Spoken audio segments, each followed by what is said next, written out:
पहला प्रसंग। जिज्ञासु जनक को ज्ञान, वैराग्य एवं मुक्ति के लिए अष्टावक्र का ज्ञानोपदेश। कथम ज्ञानम वाप्नोति कथम मुक्तिर्भविष्यति वैराग्यम च कथम प्राप्त मेतद ब्रूहि मम प्रभो। अर्थात राजा जनक ने ज्ञान प्राप्ति एवं मुक्ति के लिए अष्टावक्र जी के सामने जिज्ञासा प्रकट की।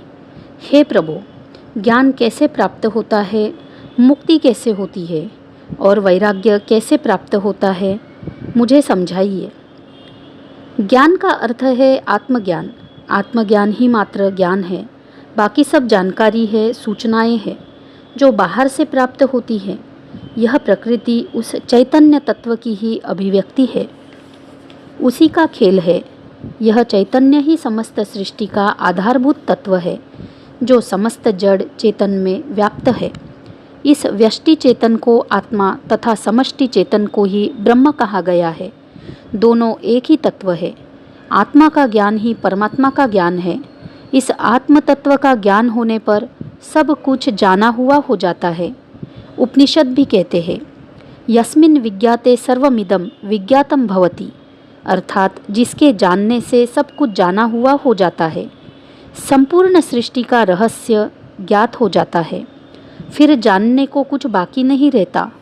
मनुष्य शरीर, मन, बुद्धि, अहंकार आदि नहीं, बल्कि आत्मा ही उसका वास्तविक स्वरूप है और नित्य, शाश्वत एवं सनातन है।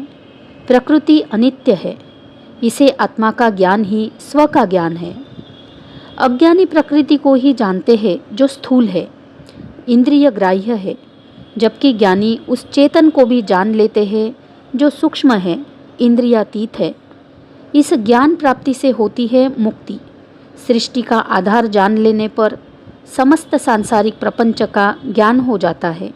भ्रांति मिट जाती है, जीव शांत हो जाता है, साक्षी हो जाता है, दृष्टा मात्र रह जाता है, जिससे सांसारिक बंधनों से मुक्त होकर वह स्वतंत्र हो जाता है। मुक्ति ज्ञान के बिना नहीं हो सकती। जीवन का चरमोत्कर्ष मुक्ति है, जो जीव की अंतिम परिणति है, चरम विकास है। स्वज्ञान के लिए वैराग्य का होना आवश्यक है। वैराग्य का अर्थ संसार को छोड़ना अथवा उससे भागना नहीं है, बल्कि उसके प्रति आसक्ति का त्याग है। संसार बंधन नहीं है, उसके प्रति जो लगाव है, आसक्ति है, यही बंधन है। इस आसक्ति या बंधन का कारण है अहंकार। जब तक अहंकार है, आसक्ति होगी ही, तथा यही आसक्ति बंधन है। संसार और आत्मा दो छोर है। बाहर है संसार, भीतर है आत्मा अर्थात परमात्मा। दोनों मार्ग भिन्न दिशाओं में जा रहे हैं। मनुष्य दोनों के मध्य खड़ा है। यदि वह संसार की ओर भागता है तो परमात्मा से दूर हो जाता है। यदि वह परमात्मा की ओर जाना चाहता है तो उसे संसार से विमुख होना पड़ेगा। संसार से विमुख होना ही वैराग्य है। यह केवल दृष्टि परिवर्तन से होगा, घर छोड़कर जंगल में भागने से नहीं होगा। यदि व्यक्ति संसार के प्रति आसक्ति का त्याग मात्र कर देता है तो वह ज्ञान प्राप्ति का अधिकारी बन जाता है। मनुष्य के अहंकार के कारण ही लोभ, मोह, वासना आदि पैदा होते हैं, जिससे मनुष्य इस मकड़ जाल में उलझ जाता है। यह जाल उसने स्वयं ही अज्ञानवश तैयार किया है, जिसे ज्ञान द्वारा नष्ट किया जा सकता है, किंतु ज्ञान प्राप्ति हेतु मुमुक्षु भी होना अनिवार्य है। राजा जनक मुमुक्षु है, उनमें ज्ञान व मुक्ति की तीव्र इच्छा है। अष्टावक्र जी ज्ञानी है, जिन्होंने पा लिया है वे ही दे सकते हैं। जिसके पास कुछ है ही नहीं, वह दे भी नहीं सकता है, बल्कि और भटका देता है। आज संसार ऐसे ही अज्ञानियों द्वारा भटकाया गया है। मूढ़ों ने दुनिया को जितनी हानि नहीं पहुंचाई, जितनी इन अज्ञानियों ने पहुंचाई है। राजा जनक ज्ञानी गुरु से 3 प्रश्न करते हैं। ज्ञान कैसे प्राप्त होता है, मुक्ति कैसे होती है, वैराग्य कैसे होता है। 3 ही प्रश्नों के उत्तर में ही सारे अध्यात्म का सार समाया है। हर व्यक्ति मुक्ति की चाहना तो करता है, किंतु सद्गुरु के अभाव में सब कुछ करता हुआ भी आत्मज्ञान को प्राप्त नहीं होता। इसके मुख्य 3 कारण हैं। स्वयं की मुमुक्षा का न होना, स्वयं में पात्रता का अभाव एवं सद्गुरु का ना मिलना। ये तीनों जहाँ मिल जाते हैं वहाँ चेतना अवश्य प्रकट होती है। ज्ञानी गुरु ही तत्व का बोध करा सकता है। मुमुक्षु राजा जनक की पात्रता का निश्चय हो जाने पर अष्टावक्र जी ने अपनी पूरी शक्ति का उपयोग कर सारा ज्ञान सारभूत रूप उनके गले से उतार दिया व तीनों प्रश्नों का 3 वाक्यों में ही समाधान कर दिया। अष्टावक्र जी पहले वैराग्य का स्वरूप बताते हैं, क्योंकि वैराग्य बिना मनुष्य आत्मज्ञान का अधिकारी नहीं बनता। यह पहली शर्त है। सूत्र 2। अष्टावक्र उवाच मुक्तिमिच्छसि चेत्तात् विषयान् विषवत् त्यज क्षमार्जव दयातोषम सत्यम पीयूषवद भज। अर्थात अष्टावक्र जी बोले, हे प्रिय, यदि तू मुक्ति चाहता है तो विषयों को विष के समान छोड़ दे और क्षमा, सरलता, दया, संतोष और सत्य का अमृत के समान सेवन कर। अष्टावक्र जी कहते हैं, हे प्रिय, अष्टावक्र जी आयु में जनक से कम होते हुए भी ज्ञानरुद्ध है एवं गुरुपद पर आसीन है। जनक शिष्य भाव से जिज्ञासा कर रहे हैं, इसलिए अष्टावक्र जी उन्हें प्रिय शब्द से संबोधित करते हुए कहते हैं कि यदि तू मुक्ति चाहता है तो इन विषयों को विष के समान छोड़ दे। एक ही वाक्य में वैराग्य के रहस्य को प्रकट कर दिया। इंद्रियों द्वारा भोगे जाने वाले विषयों में आसक्त होना ही मनुष्य को ज्ञान से वंचित रखता है। ये विषय शरीर और मन को तो संतुष्ट कर सकते हैं, आत्मा को नहीं।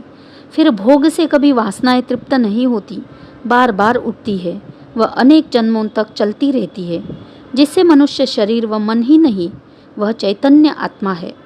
अतः आत्मज्ञान की इच्छा रखने वाले को इन इंद्रियगत विषयों को विष के समान छोड़ देना चाहिए। इन विषयों के प्रति आसक्ति ही जीव के बार बार जन्म व मृत्यु का कारण बनती है। अतः यह विष के समान है, किंतु विषयों के छोड़ने मात्र से वह आत्मज्ञानी नहीं हो जाता, बल्कि इनसे वह आत्मज्ञान का अधिकारी बनता है। उसमें पात्रता आ जाती है। विषयों को छोड़ने का अर्थ उनके प्रति आसक्ति का त्याग है।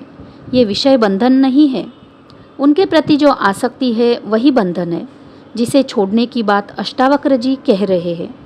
विषयों को छोड़ने का अर्थ खाना पीना, कपड़े, बिस्तर आदि छोड़कर नग्न हो जाने से नहीं है, बल्कि शरीर को जीवित रखने के लिए जो कम से कम आवश्यकताएं हैं उनसे अधिक का भोग न करने से है।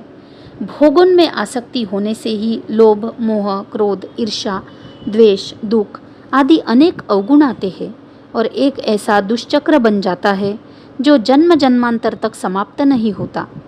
इसका मूल कारण एकमात्र आसक्ति का होना है।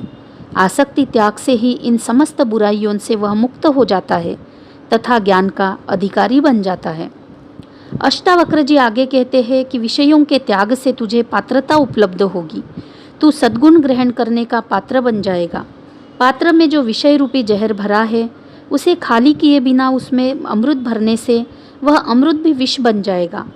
इसलिए पहले अपने अंतर को स्वच्छ कर, तभी सद्ज्ञान का प्रभाव होगा, वरना वह ज्ञान भी विकृत हो जाएगा।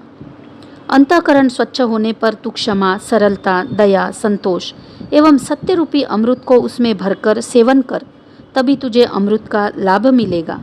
ये विषय अनित्य है तथा क्षमा, सरलता, सत्य आदि शाश्वत है। तू अनित्य के भोग को छोड़कर नित्य शाश्वत का सेवन कर, तो तू अमृत तत्व को उपलब्ध होगा। अष्टावक्र जी अब जनक को अपने स्वरूप का बोध कराते हैं।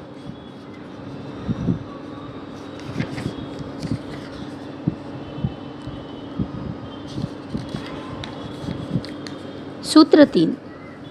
न पृथ्वी न जलम नाग्निर्न वायुर्ध्योर्न वा भवान येषां साक्षिणमात्मा मम चिद्रूपम विद्धि मुक्तये। न तो पृथ्वी है, न जल है, न अग्नि है, न वायु है, न आकाश है। मुक्ति के लिए अपने को इन सब का साक्षी चैतन्य रूप जान। अष्टावक्र जी कहते हैं, मनुष्य शरीर मात्र नहीं है, वह चैतन्य आत्मा है। आत्मा ही उसका वास्तविक स्वरूप है। यह शरीर, मन, बुद्धि आदि उसके बंधु है, जो उसके आदेशानुसार कार्य कर रहे हैं। ये स्थूल है, इसीलिए इनका प्रत्यक्ष बोध होता है। आत्मा सूक्ष्म है, जिसके ज्ञान के अभाव में ऐसी भ्रांति होती है कि मैं शरीर हूँ। यही अज्ञान है। अष्टावक्र जी इस भ्रम का निवारण करने हेतु कहते हैं कि तू पृथ्वी, जल, अग्नि, वायु, आकाश इन 5 तत्वों से बना भौतिक शरीर नहीं है। ये 5 तत्व भौतिक है, अनित्य है, नष्ट होने वाले हैं, मृत्यु पर नष्ट हो ही जाएंगे। किंतु तू फिर भी जीवित रहेगा व मृत्यु के बाद भी तू अपनी अगली यात्रा पर निकल जाएगा। यह शरीर तेरा वस्त्र मात्र है, तू इससे भिन्न है। तेरा शरीर भौतिक पदार्थों से बना है, तू घर नहीं है बल्कि उसमें रहने वाला मालिक है। तू उसमें निवास करने वाला साक्षी चैतन्य रूप है। संपूर्ण भौतिक जगत का आधार यही चैतन्य है, तू भी वही चैतन्य है। अपने को भौतिक शरीर समझने की जो तुझे अनेक जन्मों के अभ्यास के कारण भ्रांति हो गई है, उसे मिटाकर अपने को साक्षी चैतन्य स्वरूप जान, यही ज्ञान है। यदि तू उस समस्त दृश्य प्रपंच का साक्षी या दृष्टा बन जाता है तो तुझे आत्मबोध हो जाएगा। यही सूत्र है जिसे पकड़ने पर अन्य कोई साधना आवश्यक नहीं रह जाती।